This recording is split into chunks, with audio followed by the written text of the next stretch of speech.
je parle, c'est ça? Ça tourne sur les deux. Hein? Ça tourne sur les deux. Ah ouais, mais bon, c'est l'intro, c'est pas grave. Clap. Clap. Plus fort. Plus fort.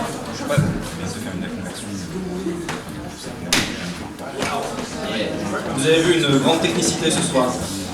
Bonsoir à toutes et à tous. Merci d'être si nombreux. Bonsoir aux gens là-haut. Salut. Voilà, les gens là-haut. Théo, les gens là-haut. Ce soir, nous sommes donc pour la soirée apérosceptique, émotion et rationalité, j'ai oublié le titre.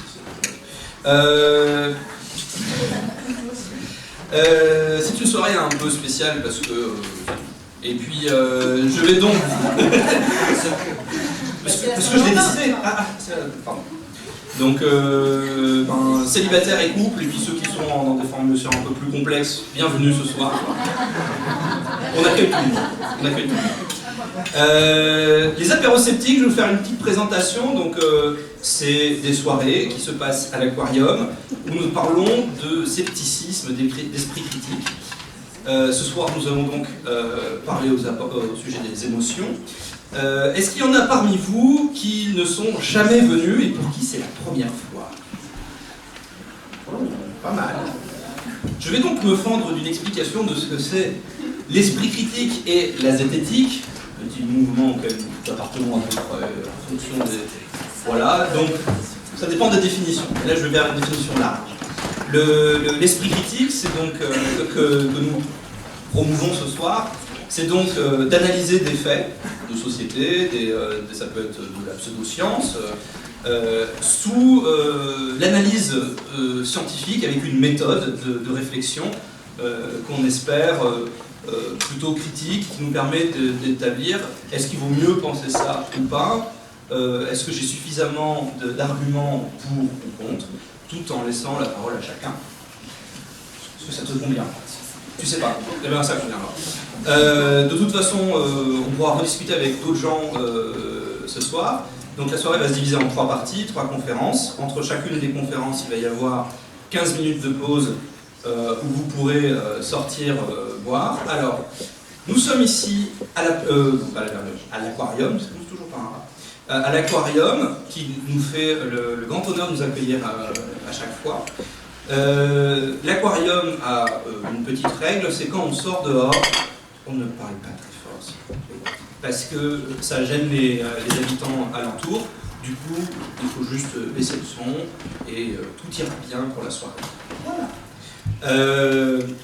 Le prochain apérosceptique sera le 13 mars, et ce sera sur le sujet, dans ce classique, ça, le négationnisme et déni de science. Voilà. Alors, on a oublié de vous préciser qu'ici on est à l'Aquarium Ciné Café et que l'Aquarium Ciné Café, c'est quoi? Il projette des films. C'est le dernier vidéoclub de Lyon, national. Qu'est-ce que vous faites d'autre aussi à l'Aquarium? Ils font plein de soirées de... Jeux vidéo, cinéma, jeux... voilà. Ils ont toute la programmation, adressez-vous au bar, ils vous la donneront. C'est des gens cool. Et nous, du coup, aux apérosceptiques, ce sera la 20e la prochaine fois, sur l'anniversaire. Négationnisme et dénialisme. La fois d'après sera sur la recherche clinique. Et en juin, sur les perceptions.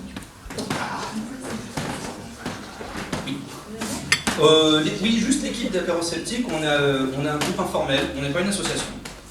Voilà, on est une dizaine de personnes qui sont parmi nous, on est partis, qui sont là-haut aussi. Je remercie Éloi pour la technique ce soir. Et puis, on est ouvert à discuter avec vous sur tous les sujets entre deux. Je laisse donc la parole à Marion, présenter cette soirée. Alors du coup, ce soir, effectivement, on va parler d'émotion et de rationalité. Ce sera un format un peu différent d'habitude, parce que d'habitude, on a 2 conférences en première partie et un jeu, quelque chose d'un peu plus interactif après. Là, on sera 3, et on veut se garder un petit peu de temps pour discuter ensemble. Je suis toute seule, du coup, bon, je vais enchaîner directement sur ma présentation. Non, alors attendez, parce qu'on sera 3, donc il y aura qui? Il y aura moi, je vous parle, je ne sais plus, je regarde mes anti-sèches. Moi, je vais vous parler de ce que les émotions ont de rationnel, en fait, parce qu'on a tendance à opposer ces 2 termes. En fait, ce soir, tout du long de la soirée, on va essayer de faire le lien entre les deux. En deuxième partie, Virginia vous parlera du lien donc, entre les émotions et la rationalité, plus à partir des sciences cognitives. Et en troisième partie, Mathilde, que je ne vois plus,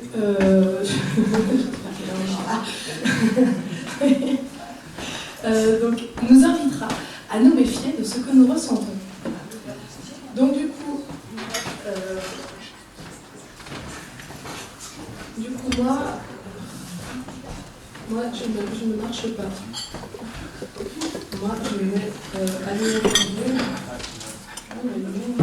Oui, non, c'est moi quand tu cliques sur l'écran.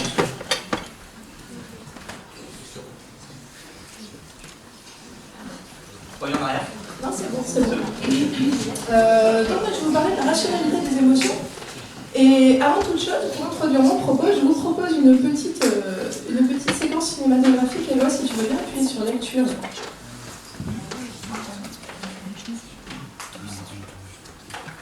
Ma fusée!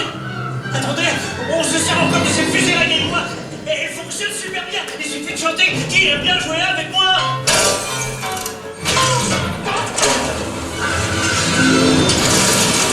Non!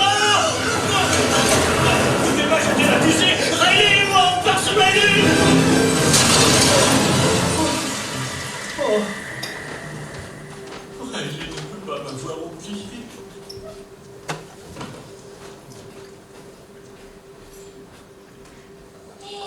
T'en fais pas, ça s'arrangera. On peut tout faire ici. Mais pour ça, il faut qu'on rentre. Amène-moi vite à la gare. J'avais de beaux projets de voyage pour nous.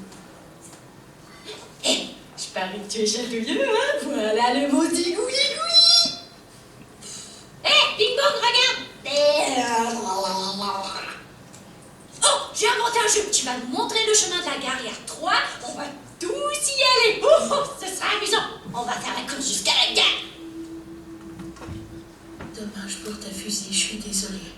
Ils t'ont pris une chose à laquelle tu tenais beaucoup.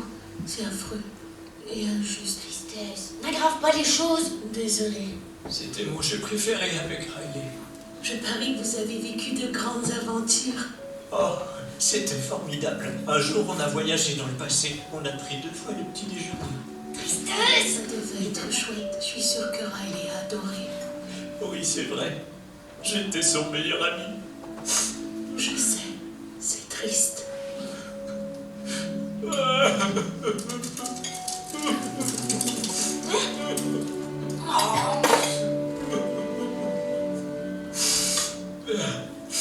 Ça va mieux maintenant.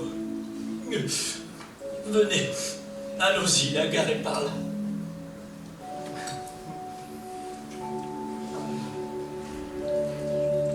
Mais comment tu as fait? Eh bien, je n'en sais rien. Il était triste alors. Je l'ai écouté. Regardez, le train est là.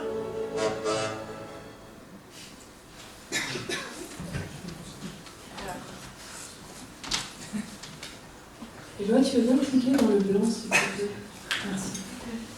Est-ce que vous connaissez ce film? Ah ouais. Donc vous situez la scène. Pourquoi je vais vous montrer? Parce que c'est un petit peu tout ce que je vais essayer ce soir. Je voudrais essayer de vous convaincre que la façon la plus rationnelle de se comporter avec les émotions, c'est de faire comme Tristesse fait avec ce Bing Bong.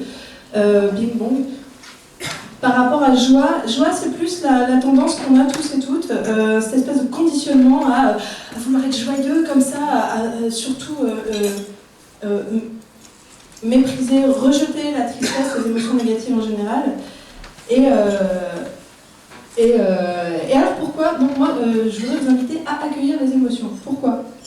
Et bien parce que comme vient de nous le montrer ce petit extrait, mon petit vieux ne marche toujours pas. Je vais éteindre le... C'est un écran. Merci.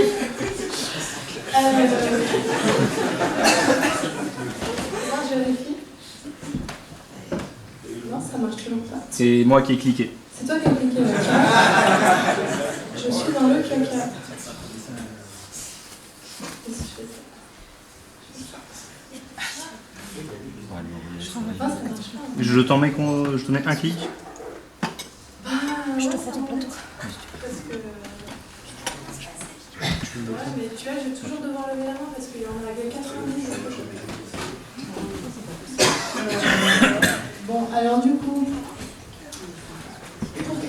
Le rapport, oui, c'est parce qu'en fait, comme l'illustre cette petite scène, en fait, une émotion, tout ce dont ça a besoin pour être apaisé, c'est de passer, en fait, c'est d'être reconnu, comme le fait la tristesse, qui reconnaît la tristesse dans ce personnage au moment où il l'éprouve.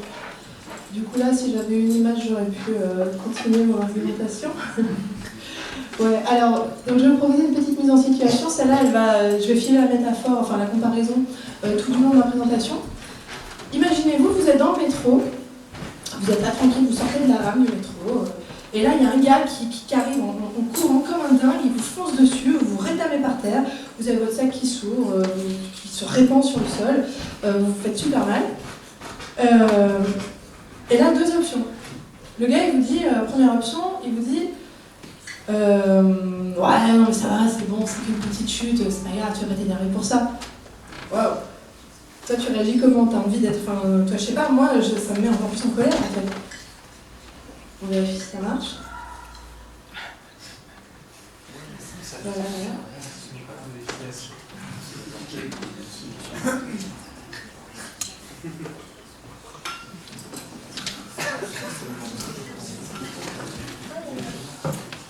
Alors, première option, est-ce qu'on peut avoir un clip, s'il vous plaît? Voilà. Donc, t'es encore plus vénère parce que ton préjudice n'a pas été reconnu, en fait. Deuxième option, le gars, il s'excuse, il prend tes nouvelles, tu te dis ça va, il t'aide à ramasser tes affaires, il te propose de t'emmener chez le médecin. Clip, s'il vous plaît? Du coup, toi, ta colère, elle est un peu moins vénère. L'idée, c'est qu'à partir d'une même chute, en fonction de la réaction vis-à-vis de la reconnaissance de l'émotion, du préjudice, ce ne sera pas du tout la même émotion qui va te traverser, toi. Du coup, voilà, alors, j'ai raté mon effet de mise en scène, mais c'est pareil qu'avec Barbara Streisand. C'est quoi le rapport avec Barbara Streisand? C'est l'effet Streisand, est-ce que vous connaissez? Peut-être, peut-être pas. L'histoire, c'est il y avait un photographe qui a pris en photo la maison, la demeure de Barbara Streisand, et elle fait interdire la publication de la photo. Et du coup, tout d'un coup, ça fait un gros buzz, et tout le monde se met à visiter le site, mais c'est dans des quantités astronomiques, pour voir cette photo, alors que tout le monde s'en fout de la maison de Barbara Streisand. Seulement là, tout d'un coup, il y a une interdiction qui rend le besoin, le désir comme ça de connaître cette maison encore plus fort. Et ça s'appelle la réactance. Et c'est un phénomène qu'on connaît bien chez les sceptiques parce que c'est exactement ce qui se passe quand tu essayes de convaincre un platiste, par exemple, que la Terre est ronde, comme ça, frontalement, en lui disant que il pense de la merde et que tu vas lui prouver qu'il a tort. Plus tu vas y aller frontal, comme ça, en te posant, et moins tu as de chance de le convaincre, en fait. Et c'est la même chose qui se passe avec le gars dans le métro.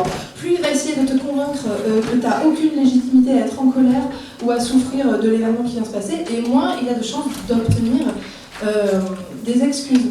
Et c'est pareil avec ton émotion, en fait. Son décours temporel normal, c'est de surgir comme ça et de s'apaiser. Et si en revanche tu lui interdis de s'exprimer comme ça et tu te dis non mais j'ai aucune raison d'être en colère, non mais... Et là c'est là que si l'émotion elle va chercher comme ça des raisons de s'auto-légitimer. Et c'est pareil avec un enfant. Un enfant, s'il est là, il est en proie à une émotion qu'il ne comprend pas en plus, il est complètement dépassé par un truc hyper douloureux. Si toi tu essayes de le convaincre qu'il n'y a aucune raison d'éprouver cette émotion, il va crier encore plus fort. Parce que si lui il éprouve une émotion de ouf et il voudrait bien que toi tu l'accueilles cette émotion. Et en plus à cet âge-là, il n'a pas les capacités de réguler son émotion tout seul. Son cerveau, la région responsable de la régulation émotionnelle, elle sera mûre beaucoup plus tard.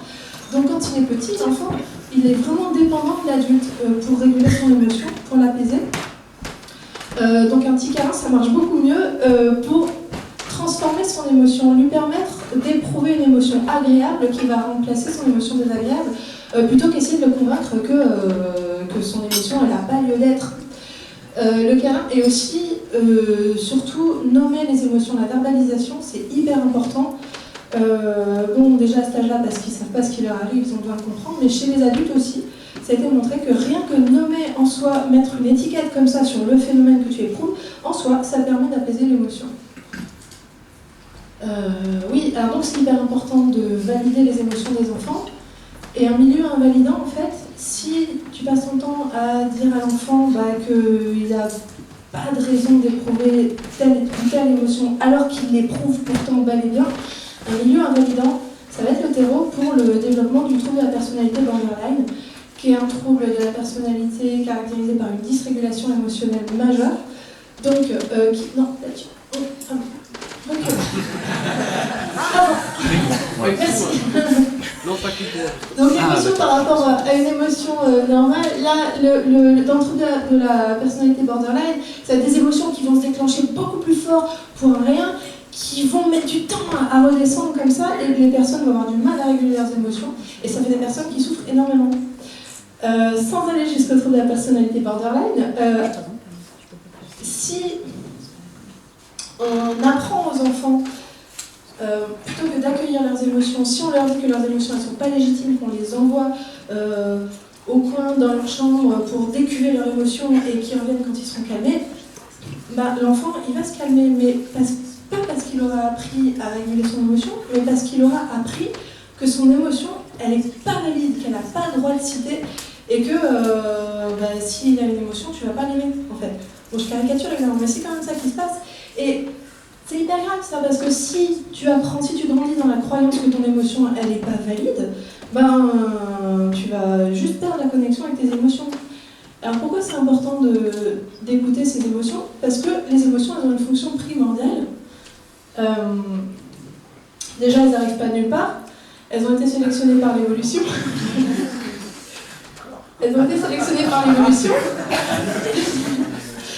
Comment? Parce que, par le biais du système neurovégétatif, l'émotion, elle va préparer ton organisme à répondre à une stimulation de l'environnement. Par exemple, dans le cas de la colère et de la peur, donc c'est la même chose qui se passe du point de vue physiologique, tu vas voir quoi? Tu vas avoir une accélération du rythme cardiaque, de la respiration, une vasodilatation, tout ça qui va permettre un afflux sanguin et donc d'oxygène dans tes muscles. Ça va te permettre de combattre, par exemple, ou de fuir s'il y a un danger. Et du coup, si ton organisme il a bien répondu, s'il a bien combattu, qu'il a bien fui, tu survis, tu es sélectionné par l'évolution, et ton émotion aussi, du coup. Donc, les émotions, elles favorisent ta survie. Elles favorisent aussi l'intégrité de ton organisme, ton intégrité, comme la douleur en fait. Comme la douleur c'est un message. C'est un message qui te renseigne sur la dangerosité d'un comportement.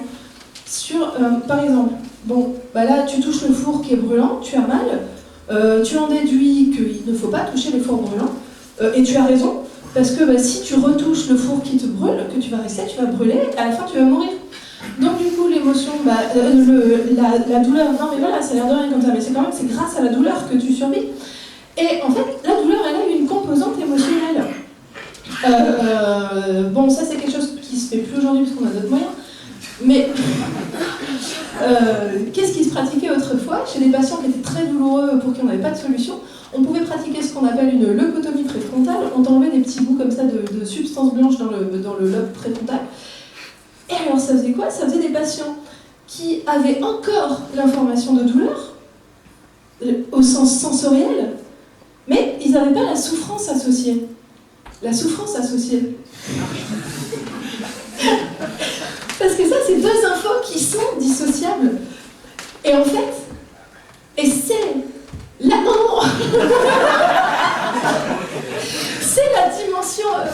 du coup, faut pas que je bouge les bras. C'est la dimension émotionnelle de la douleur, sa composante émotionnelle qui te la rend aversive et qui te motive à éviter le comportement qui peut te porter préjudice, en fait.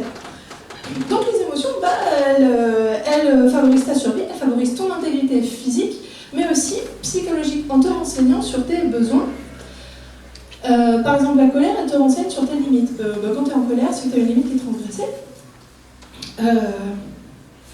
Du coup, si tu t'autorises pas à être en colère, tu vas laisser tout le monde et toutes les situations transgresser tes limites. Et comment? Bah tiens, par exemple, Virginie nous a fait une présentation il y a 2 mois sur le pervers narcissique. C'est un truc un peu à la mode, tu vois beaucoup sur internet les gens qui se plaignent des pervers narcissiques, des personnes toxiques comme ça. Mais la question, c'est pas tellement de savoir si lui ou elle est pervers ou perverse. La question, c'est comment cette personne a pu rentrer dans ta vie.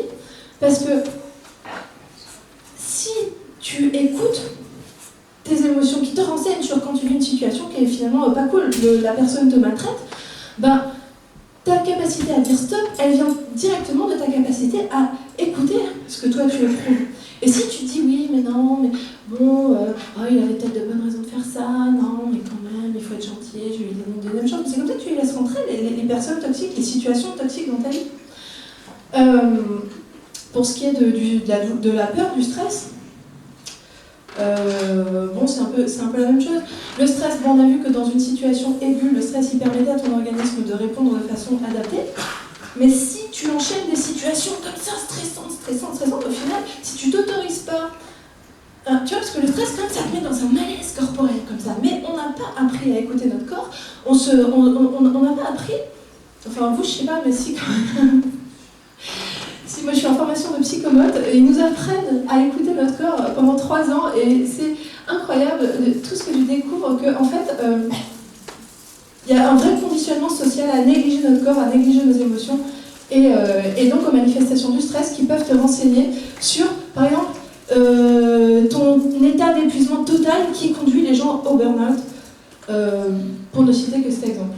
Donc, tes émotions, elles te renseignent sur tes besoins, qui te permettent de faire des choix de vie qui visent ton bien-être, ton intégrité physique, psychologique et ta survie.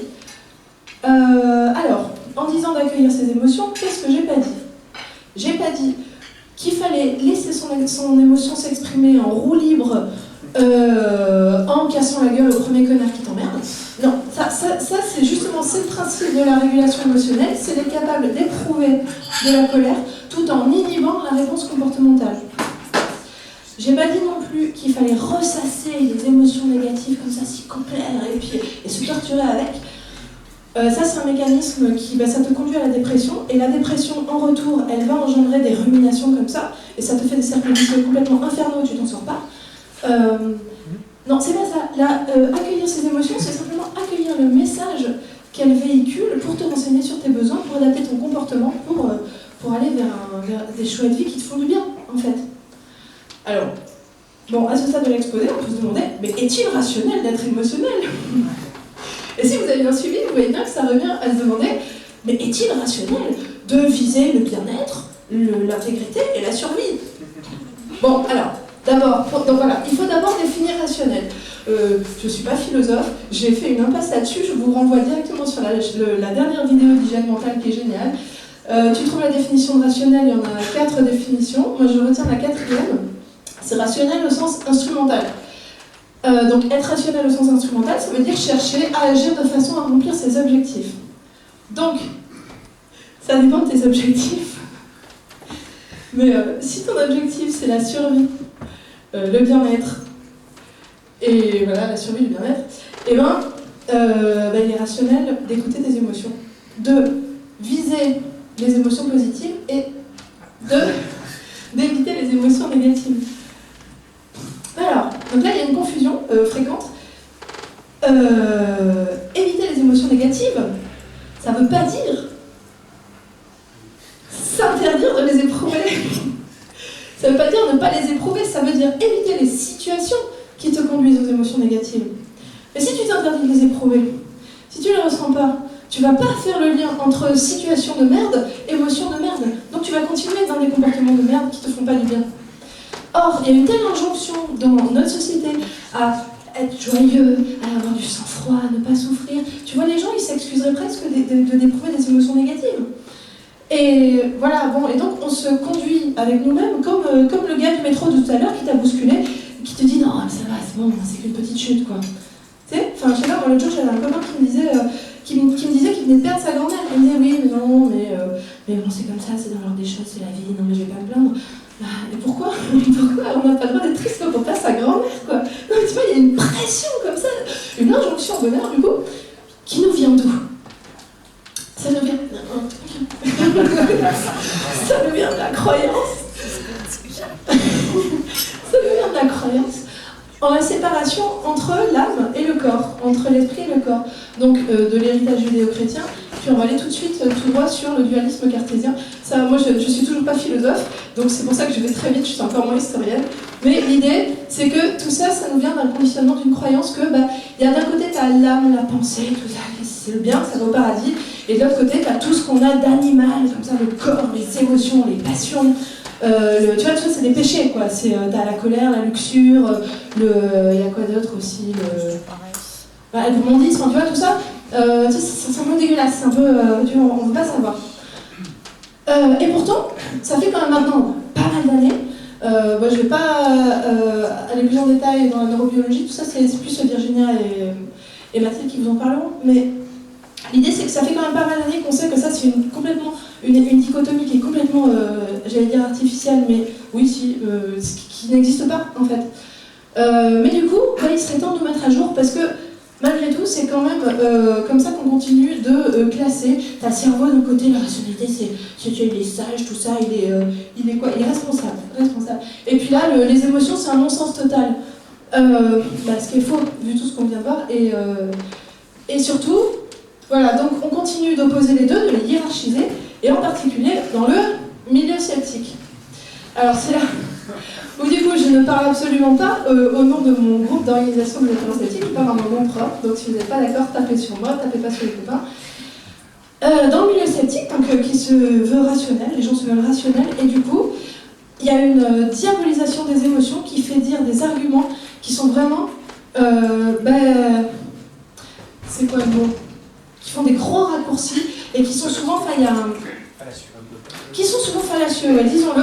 Donc moi, là, j'ai pris 4 arguments en exemple que je me propose de vous expliquer. Diabolisation des émotions, voilà. Et donc je vais présenter 4 arguments. Je vais vous expliquer pourquoi ils ne sont pas valides. Alors, premier argument, moi je suis rationnel, toi t'es émotionnel.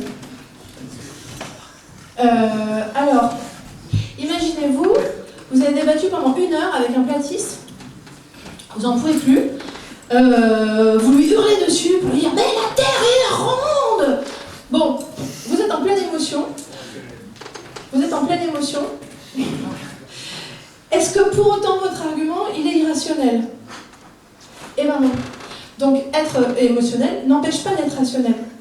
Mais à l'inverse, qu'est-ce qui t'a amené à débattre avec ce platiste pour essayer de le convaincre que la Terre est ronde? C'est quoi ta motivation, en fait? Est-ce que le platiste, est-ce que c'est un danger pour l'humanité? Alors, est-ce que ta motivation, elle est du côté de quelque chose de, je sais pas, altruiste, tout ça, ou est-ce que ta motivation, c'est pas simplement d'avoir raison sur le petit platiste, de gagner comme ça, t'as débattu pendant 1 heure? Et souvent, dans le milieu sceptique, être dans un positionnement et dans une argumentation rationnelle, ça t'empêche pas d'être motivé par l'émotion, en fait, par cette émotion, par l'émotion. Donc du coup, l'argument consistant à dire t'es dans l'émotion, donc t'as tort et j'ai raison, il est complètement invalide.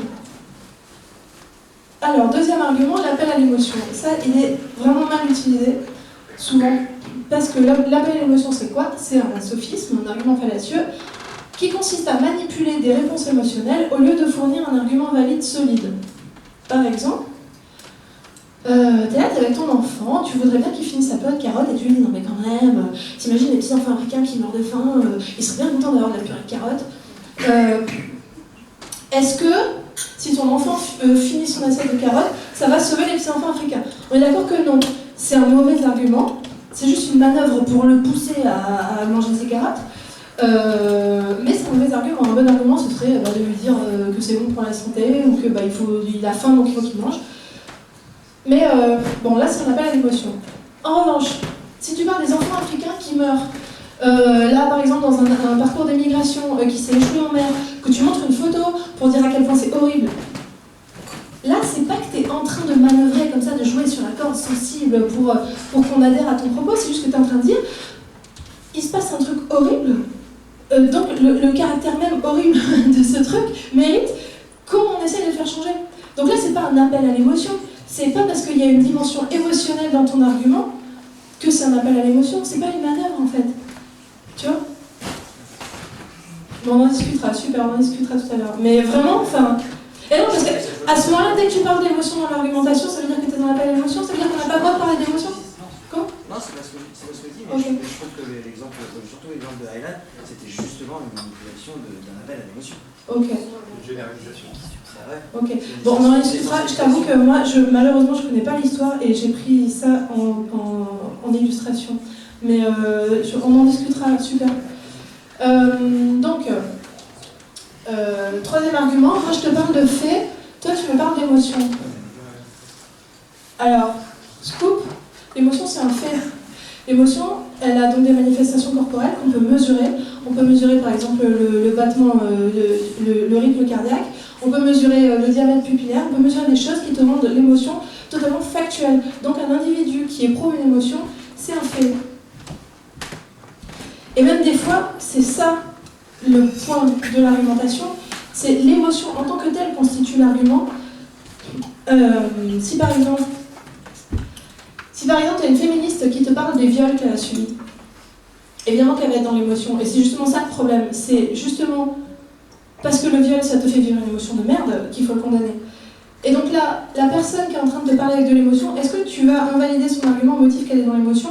Enfin, au motif qu'elle met sur la table l'émotion dans l'argumentation? Bon, ça rejoint ce qu'on vient de dire, mais bon, bref. Et c'est comme avec le gars dans le métro tout à l'heure. Pourquoi c'est comme avec le gars dans le métro tout à l'heure? Imagine, t'es là, tu viens de te faire renverser par terre. Toi, t'es là, t'as mal, t'es en colère. Et là, le gars se met à te dire non, mais oh là là, je vous sens en colère, donc non, je vais éviter de discuter avec vous. Tu vois? Il y a quelque chose de... Non seulement tu subis un préjudice, mais en plus on invalide ta parole au motif que tu es dans l'émotion. Alors, ce qui n'empêche pas évidemment, quand notamment tu es du côté du militantisme, d'avoir des biais cognitifs qui biaisent complètement ta réalité, d'avoir des arguments de merde. Mais regarde, par exemple, la féministe qui va te dire oui, non mais les hommes c'est tous des connards, faut leur couper les couilles. Bon, c'est un argument de merde, on est d'accord. Mais est-ce que c'est son émotion qui a incriminé? C'est l'argument de merde, tu vois? C'est ça le truc, c'est que souvent on entend oui, non mais là t'es dans l'émotion, donc ton argument c'est des merdes. Non, c'est pas parce qu'elle est dans l'émotion que son argument il est nul, c'est juste que c'est une mauvaise logique. Bon, mais ça, les biais cognitifs, tout ça, c'est Mathilde qui va nous en parler, donc je ne reste pas plus longtemps là-dessus. Quatrième argument, t'es dans le subjectif, donc t'es pas objectif.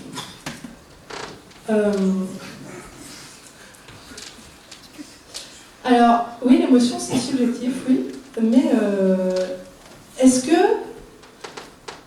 en soi, le caractère subjectif du phénomène, ça permet de l'invalider? Tu vois, la souffrance physique, c'est subjectif aussi. La souffrance physique, on n'a aucun moyen de la mesurer objectivement. Si tu vas à l'hôpital, on va te donner une petite réglette comme ça, on va te demander de placer le curseur en fonction de ta douleur entre pas d'émotion, pas de l'absence de douleur et la douleur maximale que tu puisses imaginer. Donc ça dépend de ton imagination, de ta représentation, enfin, c'est hautement subjectif. Donc la souffrance, qu'elle soit émotionnelle ou qu'elle soit physique, c'est toujours subjectif en fait. Même du point de vue physiologique, en fait, elles partagent les mêmes réseaux dans le cerveau, elles se recoupent, c'est vraiment une information similaire. Et pourtant, on continue de mépriser la souffrance émotionnelle, de ne pas rembourser les prises en charge psy, alors que le suicide est la première cause de mortalité chez les 15-35 ans.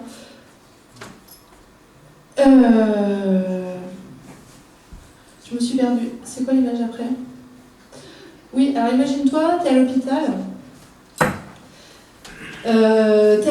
Tu souffres. Et là, le médecin te dit oui, mais non, mais je t'ai examiné, là, t'as aucune raison d'avoir mal en fait, donc non, je vais pas te donner de Doliprane, de morphine, rien. Et il te laisse crever de douleur sur ton lit. Bon, bah, au motif que lui, il n'a pas pu évaluer objectivement que ta douleur est bien là. Bah, on ne trouverait pas ça moral. Et pourtant, c'est ce qui se passe à chaque fois qu'on vient questionner la légitimité de quelqu'un à éprouver une douleur émotionnelle en fait. Alors pourquoi est-ce qu'on trouve ça moral de s'excuser quand on bouscule quelqu'un dans le métro, mais pas quand on le bouscule émotionnellement? Quand on bouscule émotionnellement, on va venir questionner, et oui, non, mais est-ce que tu as vraiment de bonnes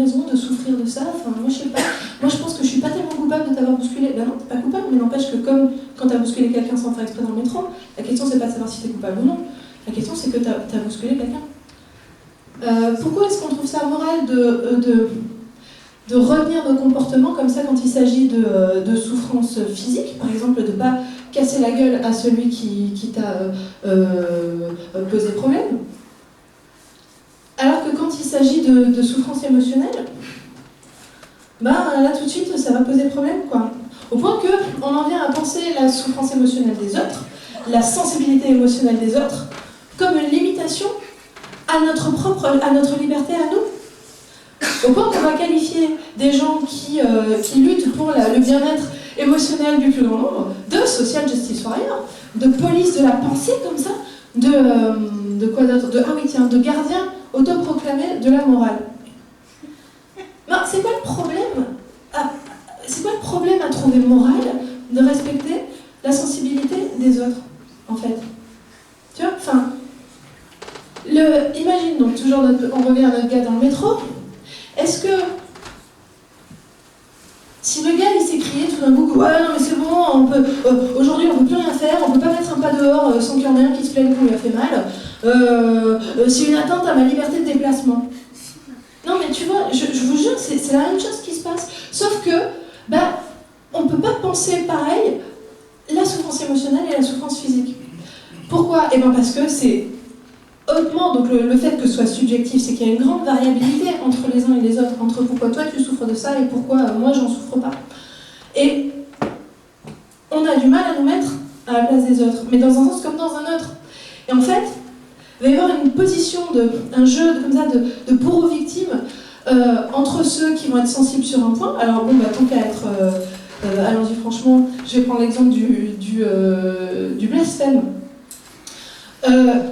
Entre ceux qui vont souffrir du blasphème et qui vont,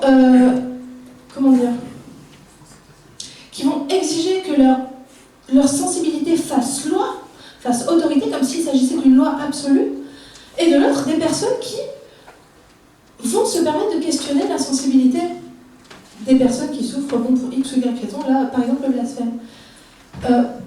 Et d'un côté, ça fait des gens qui pointent le bourreau comme ça, ouh, il a blasphémé, c'est odieux, le blasphème, ça ne se fait pas. Et puis de l'autre, des gens qui vont dire, ah, mais ils veulent m'interdire de blasphémer, c'est une atteinte à ma liberté d'expression, c'est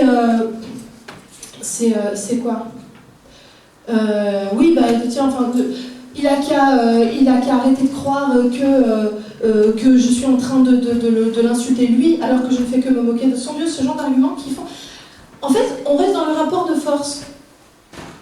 Pourquoi est-ce qu'on ne peut pas penser la question juste en termes, alors déjà d'une part, d'assumer sa sensibilité quand on est sensible sur le blasphème, plutôt que de dire non, ça ne se fait pas de blasphémer, de présenter le problème en disant que moi, ça me fait souffrir quand quelqu'un blasphème, est-ce que tu peux éviter de blasphémer devant moi, s'il te plaît? Et de l'autre côté, plutôt que de penser, oh là là, c'est quoi cette police de la pensée qui veut m'empêcher de blasphémer, se dire, ouais, mais j'ai juste pas envie de le faire souffrir, donc je vais éviter de blasphémer. Enfin, vous voyez ce que je veux dire? Plutôt de penser le problème en termes de coopération plutôt qu'en termes d'oppression comme ça. Alors ça, évidemment, donc ça, c'est les principes de la communication non violente de Marshall Rosenberg. Et évidemment, déjà que c'est difficile dans une relation à deux, mais c'est encore plus difficile en collectif. Mais n'empêche que quoi? N'empêche que c'est ça la solution, quoi. Oui, donc je vais conclure sur cette petite illustration. Ça reviendrait en fait, cette histoire de subjectivité des émotions et le problème entre subjectif et objectif par rapport à la douleur physique, où c'est vrai qu'en général, la plupart du monde, la plupart des gens, quand on touche un four, on se fait mal. Ce serait comme imaginer un cactus et un champignon qui se disputent, qui essayent de déterminer si oui ou non il est rationnel, il est légitime d'avoir besoin d'eau. Qu'il y en a un qui disent oui, non mais c'est pas possible dans ce pays, il n'y a vraiment pas assez d'eau, c'est inadmissible. Et puis de l'autre, un cactus qui dirait non mais ça va, non mais ta sensibilité là, c'est ton problème, démerde-toi avec ton besoin d'eau. C'est pas ça la question. La question c'est pas de savoir s'il est rationnel ou non d'avoir besoin d'eau. La question c'est que y a deux personnes qui ont des besoins différents. Et est-ce qu'on pourrait pas juste penser comment cohabiter ensemble avec des besoins différents?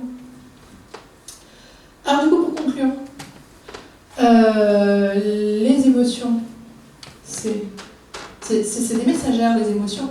Elles te permettent d'adapter ton comportement pour viser ton bien-être, ta survie ton intégrité physique et psychologique. Donc il est rationnel d'écouter tes émotions, mais aussi de les assumer. Malheureusement, on est encore dans des conditionnements qui nous poussent à les mépriser, à les négliger, à nous interdire de les éprouver, en particulier dans le milieu sceptique. Et c'est bien dommage parce que tes émotions, elles te donnent un accès direct à la connaissance de toi, à tes besoins, à tes schémas de pensée, à tes biais cognitifs, justement, donc finalement à plus de lucidité sur toi-même et donc plus de rationalité. Voilà.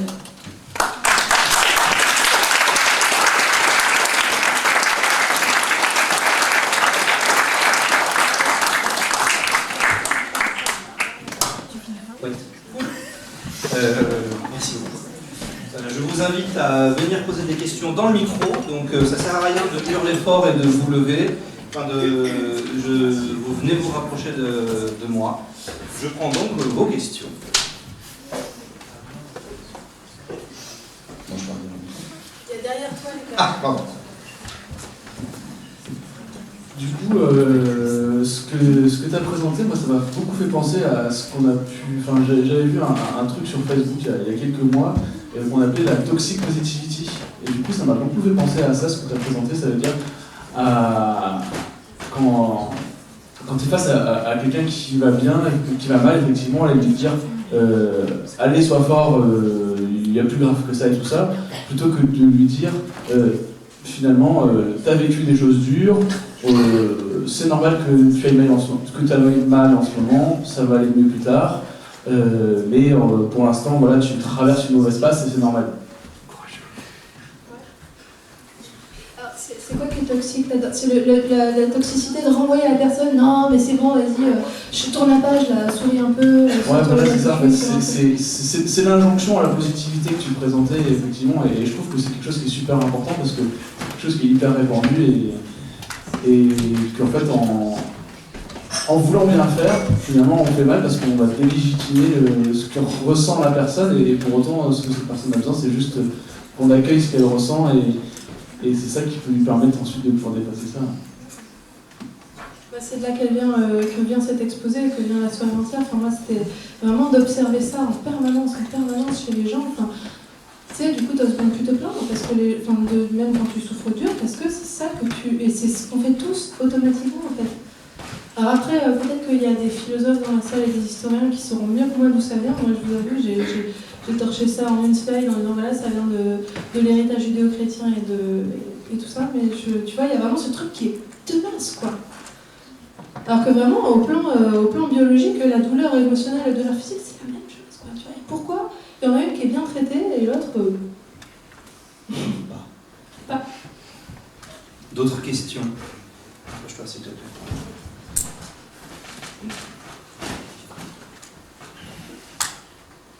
Désolée, pardon. Mais je peux parler comme ça, sinon. Non, c'est pour l'enregistrement. Ah, désolée. Moi, j'avais une question personnelle à te poser, parce que j'ai un frère qui est philosophe, et c'était le schtroumpf allumé de tout à l'heure. C'est-à-dire, à chaque bulle, j'arrêtais pas de me pencher vers mon voisin pour dire c'est ce que m'a dit mon frère la dernière fois. Et si j'ai envie de me dire que lui et moi, on va pas se battre, mais qu'on est comme un cactus et un champignon, j'ai envie d'entamer une collaboration, mais je peux pas m'empêcher de pleurer dès qu'il dit un truc, ou qu'au bout d'un moment, quand il dit non, mais la PMA, voilà, au bout d'un moment, la PMA c'est non, et que moi j'ai envie de le gifler. Comment je fais pour essayer de lui dire, écoute, ce que je ressens est valide, comment je démarre cette communication de champignon à cactus? Qu'est-ce que tu en penses? Moi, j'ai envie de te répondre juste, tant que tu restes dans ton besoin à toi, que tu checkes tes émotions, tu vois, lui dire, écoute, là, tu es en train d'essayer de me convaincre que mon émotion n'est pas valide. C'est ça, hein, si j'ai bien compris. Lui dire, écoute, l'émotion, elle est là. Donc, qu'elle soit valide. Voilà, merci de me poser la question, ça me permet de développer un peu de ce côté-là. Parce que souvent, les personnes vont essayer, comme eux, ils n'auraient pas cette sensibilité sur ce point-là, ils vont trouver ça normal que tout le monde soit aussi robuste qu'eux. Or, c'est une démarche que d'essayer de s'affranchir de nos biais cognitifs et de nos vulnérabilités particulières. Seulement, il se trouve que toi, t'en es là à ce moment-là, quoi. Ça te fait souffrir énormément. En quoi c'est légitime de dire « Oh, mais c'est bon, ta souffrance, au motif que t'es censé ne pas souffrir de ça, dire à la personne non mais j'en veux pas de ta souffrance, ben non, il se trouve que la personne elle en est là, elle souffre. Donc si tu veux me témoigner du soutien, s'il te plaît accueille ma souffrance. Et si tu ne veux pas accueillir ma souffrance, c'est ton droit, juste on va éviter cette conversation. Enfin si toi, après c'est à toi de voir, selon l'émotion que ça te fait vivre, tu vois. Si tu te sens assez forte pour continuer dans cette discussion, essayer de tu vois, je sais pas, mais si toi ça te fait vivre vraiment des émotions bien, protège-toi quoi. Tu vois, tu peux lui dire, écoute, ça, moi cette conversation, du coup, j'en veux pas parce que je me sens pas écoutée, je me sens pas reconnue, je me sens pas entendue, tu vois, ce genre de choses. Je sais pas si ça répond à la question. Ça répond à la question. Merci. Cool, merci. D'autres questions? N'hésitez pas, on m'en reparle. J'ai vu qu'il y avait des gens qui. Ça avait l'air polémique un peu des fois ce que je disais, j'aimerais bien qu'on me contredise. Non, mais non, vraiment, je voudrais pouvoir discuter parce que moi je suis en plein dans les liens, tu vois, donc si quelqu'un peut m'aider à voir la lumière, tant mieux, quoi. Tu vois?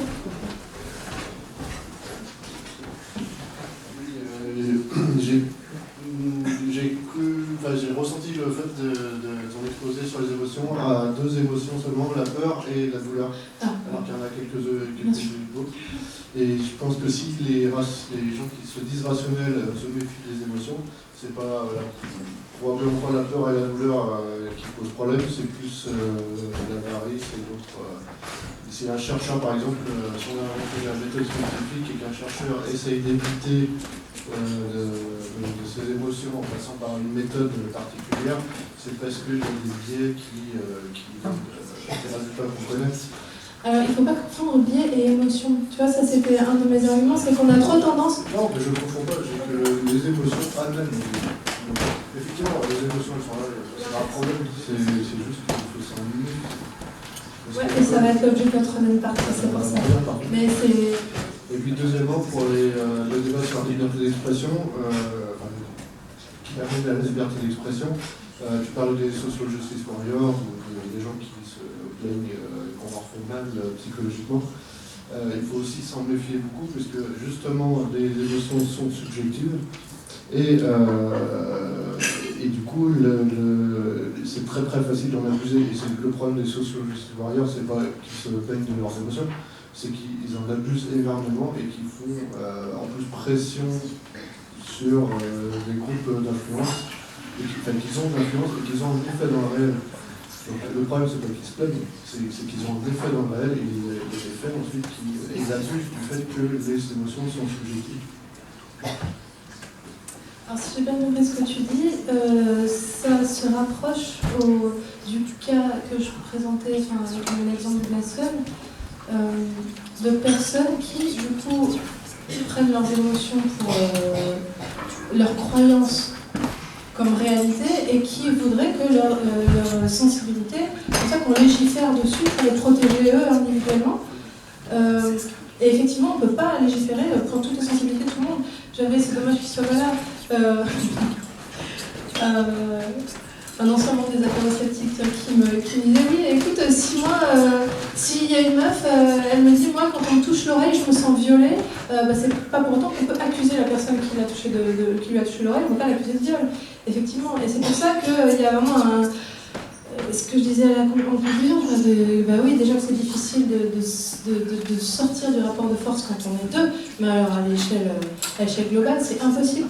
Mais le problème, c'est que tous les débats que ça génère, où on va dire, d'un côté les social justice warriors, qui effectivement, il y en aura certains qui diront ouais, non, mais ça va pas, ça c'est complètement, ça c'est sexiste, un grand connard. Mais non, mais dire, toujours revenir à toi en disant, mais ça, moi, ça me fait vivre une émotion de ouf. Et si à ce moment-là, je sais pas, admettons, sur l'exemple du sexisme, on est la moitié des gens, on est des femmes, si ça fait vivre à la moitié de la population cette émotion de ouf, c'est peut-être on est en train de rejoindre l'objectivité, là, tu vois, par cette subjectivité complètement variable.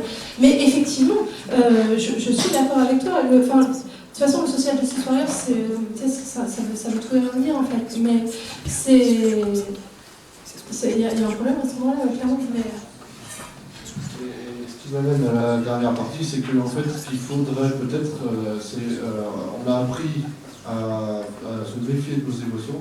Il faudrait peut-être aussi apprendre à ceux qui ont des émotions à les exprimer autrement que par justement des anathèmes et en abuser, puisque comme c'est subjectif qu'on ne peut pas le mesurer, tout le monde peut se plaindre de tout. Donc c'est là où est le problème.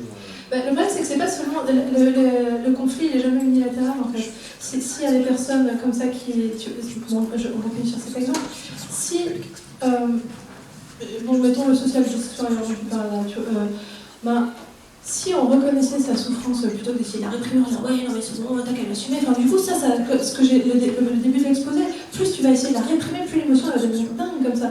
Donc, plutôt que, encore une fois, sortir de ce schéma de se dire alors c'est quoi la loi absolue? Non, il n'y a pas de loi absolue, il y a ta sensibilité particulière et moi, mon envie de me positionner du côté de soit j'ai envie de garder ma liberté de blasphémer, enfin je sais pas, est-ce que tu es sûr que ça va t'apporter énormément de blasphémer là tout de suite dans le discours tout de suite ou est-ce que tu as envie de juste protéger la minorité de la personne qui te demande ça, mais qui te demande ça, pas qui va te l'exiger, on va dire oui, c'est la mission et ça. C'est vraiment, le problème c'est la forme en fait, enfin, le positionnement. Merci. Alors, il y a 3 personnes, donc je clôturerai après, mais vous avez tout le droit de voir la question. Merci. Merci pour ta présentation. Je voulais te demander, donc, puisque tu as montré la photo du petit Ayran qui est mort sur une plage de façon tragique, etc. J'aurais jamais dû mettre cette photo-là. Non, mais c'est quoi Je vais juste te poser ma question d'abord, et parce que moi, comme tu l'as présenté, j'ai entendu un sentiment d'évidence que je n'ai pas personnellement, donc c'est pour ça que je voudrais t'interroger là-dessus. Parce que moi, quand j'ai découvert cette photo à ce moment-là, si tu veux, j'ai été assez, je ne sais pas quel terme employé, catastrophé par la réaction des gens qui découvraient qu'il y avait des enfants qui mouraient. Alors qu'en fait, c'était pas le premier qui était mort. Donc moi, l'impression que j'avais, c'est que les gens, en fait, ce n'était pas la mort de l'enfant qui les choquait, c'était la photo.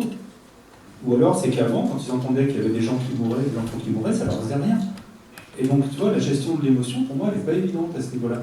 Alors, en quoi, pour toi, c'était un argument? Enfin, est-ce que tu peux nous expliquer? Ok, alors moi, malheureusement, encore une fois, j'ai voulu juste illustrer avec un exemple que je ne connais pas, donc alors là, du coup, je suis tombée complètement à côté. Alors, je vais prendre un autre exemple. Par exemple, te montrer un koala cramé pour te montrer la réalité de ce qui se passe en Australie, pour effectivement venir susciter une dimension émotionnelle et pour montrer à quel point c'est moche. Le problème, tu vois, parce que tout ça pour dire que dans l'équation, la logique, la dimension émotionnelle, enfin, le fait qu'on... en fait, c'était un peu le même exemple que j'avais avec la meuf qui te parlait de ses viols et qui est dans l'émotion. Enfin, tu vois, en quoi c'est moche le viol? C'est justement parce que ça crée des émotions comme ça chez les gens, tu vois. C'est pas plus clair. Parce que, enfin, l'appel à l'émotion, c'est, je sais pas. En quoi le fait, de dire, l'argument c'est, ok, ça c'est horrible, parce que ça fait, qu'est-ce qui est horrible sinon les trucs qui font vivre des émotions de merde? Qu'est-ce qui est horrible sinon les trucs qui font vivre, qu'est-ce qui est à éviter? Un sceptique, c'est horrible.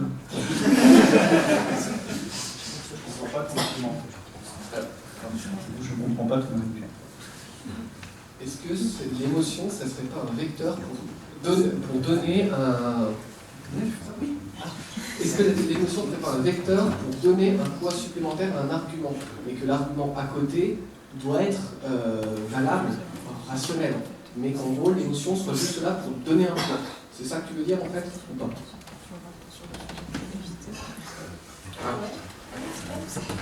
En fait, pour peut-être permettre à la personne d'en face de mieux accéder à la représentation de ce que c'est comme drame, tu vois.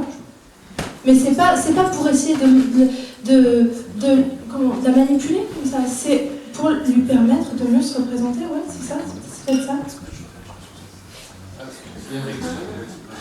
Ouais, mais rapide, s'il te plaît, c'est super. Ouais, très rapidement, juste pour réagir par rapport à la photo là, du petit alien que tu as mis. Moi, je pense qu'au contraire, en fait, en montrant cette photo et en faisant ressentir l'émotion aux personnes, tu leur permets d'être rationnel. Parce qu'en fait, quand tu ignores le fait qu'il y ait des gamins qui meurent en Méditerranée, c'est là que c'est irrationnel. C'est quand tu ignores le fait que dans les journaux, tu vois, il y a eu 30 personnes qui sont mortes à Bagdad d'un attentat terroriste. Tu te dis, ok, c'est pas à côté de chez moi, c'est pas en Europe, il y a 30 gamins qui sont morts, en fait, je m'en fiche, ça me touche pas.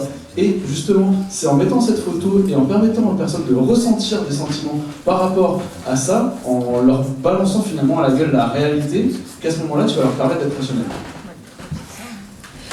Et j'en profite, enfin de toute façon je crois que c'est Virginia, elle va nous en parler de ça, non? Si je ne m'abuse. C'est même précisément le propos de ta présentation. Donc ouais. Alors, rapidement, parce que je ne suis pas du tout là pour ça. Un, tu touches trop les bras. Beaucoup trop les bras. Je sens qu'il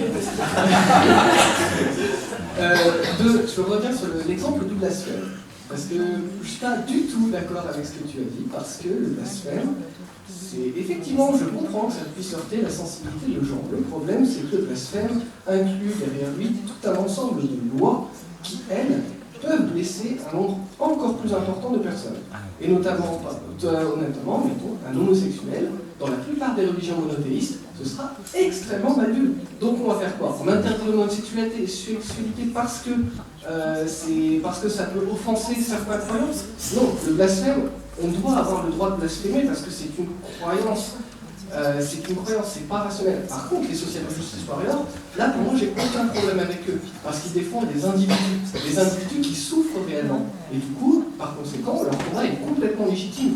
Qu'une féministe se batte contre les dérives du patriarcat, j'ai aucun problème, parce que le patriarcat c'est un fait avéré. Je vais peut-être en choquer quelqu'un. Mais voilà, mais du coup, c'est des individus, c'est pas une idée. Donc le blasphème pour moi doit être autorisé, pas encouragé forcément, mais on ne peut pas interdire un blasphème alors que interdire quelqu'un qui attaque un individu, ouais, là je suis complètement d'accord. Alors, merci de me permettre de préciser ma conclusion du coup. Parce que j'ai absolument pas pris de position pour ou contre le blasphème. Oui. Okay. Moi j'étais en train de présenter sur l'exemple d'un conflit comment on pouvait en discuter en mode rapport de force ou en mode coopération, comment est-ce qu'on pouvait assumer soi-même ses émotions, donc sa sensibilité vis-à-vis du blasphème. Mais effectivement, moi je dis pas il faut interdire le blasphème, mais par exemple, si demain tu as un pote qui vient chez toi et qui te dit voilà, moi ça me fait effectivement souffrir le blasphème, enfin, est-ce que tu vas lui mettre dans la gueule, ouais, mais t'as qu'à faire la distinction entre toi et ta croyance, moi quand j'attaque ta croyance, c'est pas toi que j'attaque. Et si lui, il en est là, à pas être encore capable de faire la distinction entre lui et sa croyance, est-ce que tu vas mépriser ça en lui disant, ouais, tant pis pour toi? Je veux dire, en individuel, hein, parce qu'effectivement, on ne peut pas légiférer là-dessus, enfin, à mon sens, mais en relation duelle, c'est juste sur la démarche en fait, que je passe avec tes conversations, oui, je suis d'accord avec toi. Dernière question, et puis pour les autres, je vous inviterai à en discuter pendant la pause. Bonsoir. Moi, j'avais une question par rapport à la contextualisation sociale de ce débat-là. On se situe pas dans c'est la rationalité et les émotions, avec le présupposé que la rationalité serait supérieure aux émotions. En tout cas, c'est ce que tu as essayé de démontrer dans ton intervention, c'est ce que j'ai compris. Est-ce que tu pourrais développer sur le fait que notre pensée critique, notre pensée rationnelle, on la développe dans un contexte c'est une pensée qui est surtout masculine, blanche et occidentale, avec, pour faire très rapidement, la rationalité masculine et une émotion plutôt féminine, et comment est-ce que tu pourrais développer comment ça peut jouer dans des débats où les gens ont du mal à faire valoir les informations qui viennent de leurs émotions par rapport à une pensée soi-disant objective et rationnelle. C'est vrai que le milieu sceptique, c'est pratiquement beaucoup d'hommes blancs. C'était quoi là-dessus? Je sais plus, mais oui, ça c'est un fait. Mais il me semble, mais j'ai aucun appui pour dire ça, mais il me semble qu'effectivement les femmes, on est plus conditionnées à être dans l'empathie, dans le soin aux autres. J'en veux pour preuve, elle n'est pas là, Cara, mais j'en veux pour preuve la proportion d'étudiantes en études d'infirmière ou en psychomat, ce qui est mon cas, ou en psy, enfin les personnes dédiées aux soins d'autrui. Je sais pas, personne ne sait, je crois, de savoir ce qui relève de l'inné ou de l'acquis, mais effectivement, les femmes, on a peut-être plus une tendance à aller du côté de l'empathie de l'émotionnel aussi. Et puis aussi, les femmes, on est plus autorisées à être émotives, à avoir des sentiments, de par le conditionnement social. Ouais, tout à fait. Juste, ce que je voulais dire, c'est pas forcément rentrer dans renforcer ces stéréotypes-là, mais de voir, en fait, parce que quand on a un débat, et notamment, tu as parlé des social justice warriors, mais en fait, pour reprendre ce cas-là précis, ce sont des gens qui vont intervenir sur des sujets antiracistes, antisexistes, etc. Donc, par rapport à des catégories qui vont être dominées dans la sphère sociale, par rapport à la construction d'une pensée critique par des dominants qui se trouvent être des hommes blancs, hétéros, etc. Et donc forcément, dans certains débats sur certains sujets, et puis entre les interlocuteuristes, ça va jouer. Ouais, tu veux dire qu'ils ont probablement des biais qu'ils voient même pas en fait. C'est un biais. Eh ben, merci beaucoup pour toutes vos questions. Merci encore Marion.